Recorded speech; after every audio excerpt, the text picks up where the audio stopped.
So yung mga kawing, for today's video, magluluto tayo ng Bicol Express. So yung mga kawing, ito na, naglalagay na tayo ng ating mantika sa naging tawari. Dahil mainit ang ating mantika, maglalagay na tayo ng ating bawang. Siyempre, isugin natin ng sibuyas. So yung mga kawing, ang cooking nyo sa kusina, Cooking TV, for today's video, ito na, nagluluto na tayo. Medyo pupula-pula natin ang bawang sibuyas.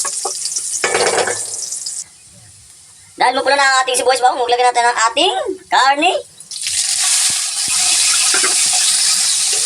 Ating haluin maigi ang ating karne at isasakot natin.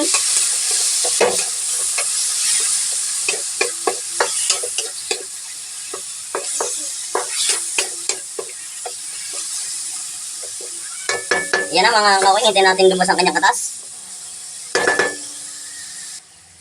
Lagyan natin ang paminta, ang ating siyang kutsang baboy. Lagyan natin ang magic.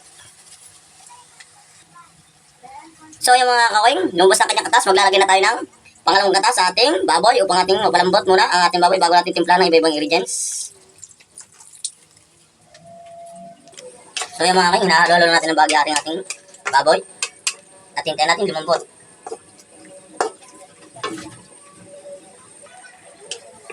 So yung mga kawing, medyo malambot-lambot na ating karning baboy. At palambutin pa natin ng bahagya.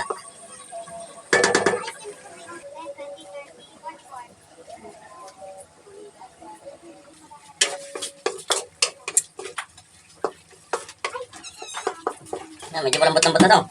Pwede na to. So yung mga kawing, lagyan natin itong isang bukal na sitaw sa aking ginamit na Bicol Express. Siyempre, kaya Bicol Express, lagyan natin ng siling green. Yun! Hahaluin natin ng bahagya ang ating Bicol Express. At hintayin natin maiga kanyang sabaw bago natin lagyan ng unang gata.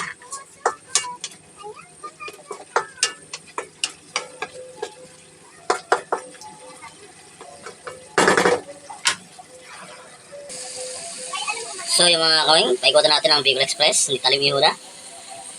Pangalawang gata pa lang yan, nilalagay ko, tigaygan lang natin bago natin ilagay ang unang gata.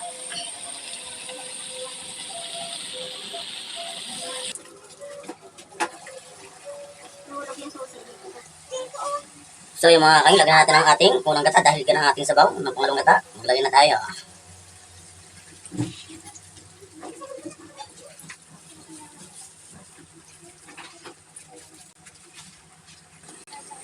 Pagkalagay ng unang gata, hilawan natin ang ating magiging Bicol Express.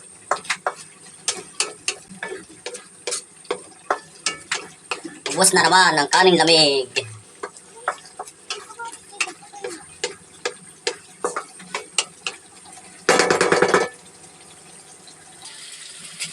So yung mga kawing, hanggang dito na lang ang video. Tapos na naman tayo magluto ng Bicol Express.